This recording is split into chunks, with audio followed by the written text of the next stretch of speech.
this is a situation where already people have canceled their licensing fees. Licensing fees are already gone.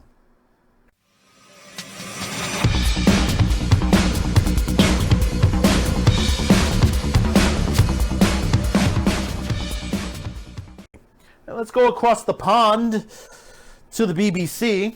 Now, the thing about it is, when you're living here in the United States, one thing you'll notice, I mean, we have cable TV, and we pay for cable TV. We have streaming service, and we pay for streaming service. Now, to own a TV, I don't, other than to purchase the TV, I don't pay to have the TV. To own the product, I just pay for it. But to have a license for it, we don't need that here in the United States. We can have a television in our home, no problem whatsoever. We don't have to have cable hooked up to it. We don't have to have the internet hooked up to it. We can throw a pair of rabbit ears, or we can hook it up to a video player, a Blu-ray player, DVD player, VHS player, or put a video game unit in there, whatever you want to do with that. Now, overseas, in England, in order to have a TV, to watch TV, you have to have a TV license. That's a mandatory thing over there. Don't matter who you are. If you are a teenager, adult, elderly person, and you want to watch TV, you want to watch the BBC network, basically you need to have a license. And the thing about it is, if you go out and buy a TV, put it in your home, and don't have the license, you could be arrested. You could be fined. Yes, that's right, folks. For those younger viewers, especially that are here, you can be arrested for not having a TV license. Now, you saw a bit of a video there. That's only one small segment of several things that are happening. But what has happened is that the licensing fees have been shut down for 2 years here in 2022. The licenses is on the way out. Now, you may ask yourself, well, what does the license pay for? The license pays for programming. It pays. Now, if you're like, for example, PBS, for example, when you donate to PBS, that money goes to creating programming on there. Now, these days, do we need to give money anymore to PBS? It's not really. Like, for example, Sesame Street. Sesame Street is owned by HBO now. Doesn't need PBS dollars. Doesn't need PBS dollars at all. They have a deal with HBO to that situation. The same thing with NPR. Does NPR need federal dollars anymore? Does it need, say PBS, does they need federal dollars? No, they don't. They get money from exterior sources. There are ways that they could still make up their money. And yes, they could get it from the general public if the public wants to give to them. A lot of these licensing fees, these public networks and stuff like that, they're on the way out. And we could see it from the BBC network on the licensing fees. Because, when you look at the licensing and the programming that they're giving, the crap programming. For example, Doctor Who. Doctor Who hasn't been Doctor Who in a couple of years now. And the fans have said their way. You could see it in the ratings both abroad and locally here in the US. You're seeing that basically people have gone away from the Doctor Who. Now, you may ask yourself, well, what's going to happen to the Doctor Who now if they cancel the licensing? Understand, Doctor Who is under Bad Wolf. Bad Wolf just got bought out by Sony. So that's one thing that basically, for example, what happened with Sesame Street? HBO bought it out, and HBO funds Sesame Street these days. So basically, Sony and Bad Wolf funds Doctor Who. So basically, it's safe for now. Now, what's going to go on afterwards? Let's just read a little bit this into. This is from Tech Radar. The UK government has announced plans to freeze the BBC license for 2 years as a part of major reviewing the long-standing funding model.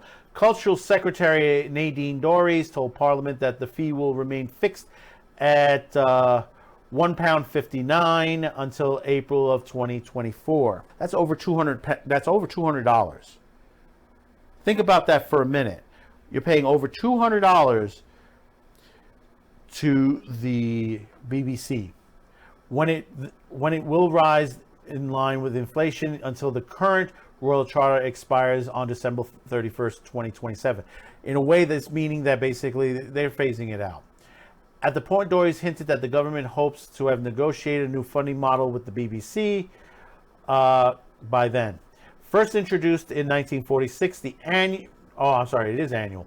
The annual BBC license is required by households consuming the BBC live television channels or online programming, including BBC iPlayer, through any form of transition, whether it's a smart TV or laptop or tablet. The government's 2-year review is intended to answer the question of whether a mandatory license fee is appropriate in today's economy climate. Yeah, why isn't the BBC charging a streaming fee? It's better off with a streaming fee.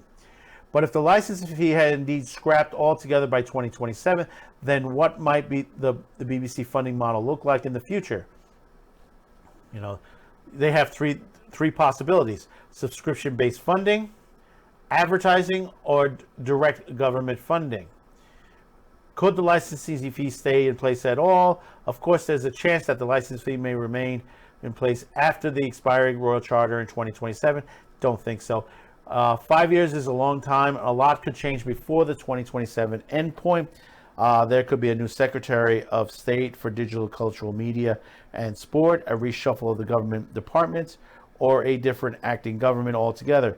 So government attitudes toward the BBC and the best actions to take around its funding likely won't stay static in years to come. If there's a big outcry from viewers and listeners over potential payment changes, this could factor in the monetary strategy going forward. Understand that people will not be paying. They will not be paying for the next couple of years. This is a situation where already people have canceled their licensing fees.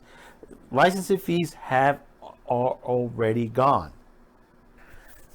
People, they're tired of this. They're tired of dealing with the TV police. Call it what you want. It's a court warrant. It's not. This is pure harassment. My son's got Asperger's syndrome. I'm going to have to spend weeks calming him down over this. Well, listen. If you'd have let us in, we wouldn't have had any of this. Why should I let you in? Isn't a man's house meant to be his castle? What have you got to hide? I've got nothing to hide. Then what's the Nazis said stuff like this. Why? What have you got to hide? Show us your papers, right? I've got nothing to hide, but they've got everything to prove to try and catch us and fine us, but we've done nothing wrong. Catch and find you for what? So, yeah, but why should they? Why should we let them inspect? Right? You're innocent and proven guilty.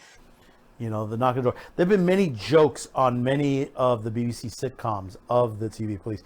One that comes to mind, Young Ones. Young Ones did one time on the TV police. And look who comes into our studio, Miss Producer Nani. She's back again, checking up on us, making sure we're okay. Hello, Nani. But getting back to the BBC licensing, I think this has to go. Streaming and advertising is the best way to go. They can go both ways on there. Why haven't they done it? BBC. I mean, you have BritBox out there. BritBox, which shows a lot of BBC shows out there, catches about a $6 or $7 fee monthly from viewers who like to watch British sitcoms. They have classic Doctor Who on BritBox. They have classic Red Dwarf on BritBox. In fact, that's the same BritBox that's showing Doctor Who on Pluto TV, with advertising dollars in there as well. You know, BBC. I think BBC is on its way out. It's gone to a point where maybe a new network needs to be built, a proper network, like the old days, the way the BBC was. You know, when the EastEnders and The Good Neighbors, many other great TV shows that I grew up with. Monty Python's Flying Circus came over from Britain. You know, a lot of other shows. Doctor Who is one of the biggest that came over here on that. You know, I watched the sitcoms. I watched the shows that came from overseas. How many of you today, and you could say this in the comment lines, watch any British show that is not on BBC America, that comes off maybe PBS, that maybe comes off another service? And what are your favorite shows? Tell me in the comments below. What are your favorite shows? And I'm talking besides Doctor Who and Red Dwarf. Is there anything else? Do you watch the EastEnders or any of the other dramatic series, mysteries and stuff like that comes out of the BBC network? Luther, Life on Mars, you know, many others that are there. There's so many TV shows that were great from them. And some of them have fallen, like Doctor Who. Doctor Who has fallen, and that's because of the BBC network. What they've done to this network. Used to respect the BBC. Not anymore. Not anymore.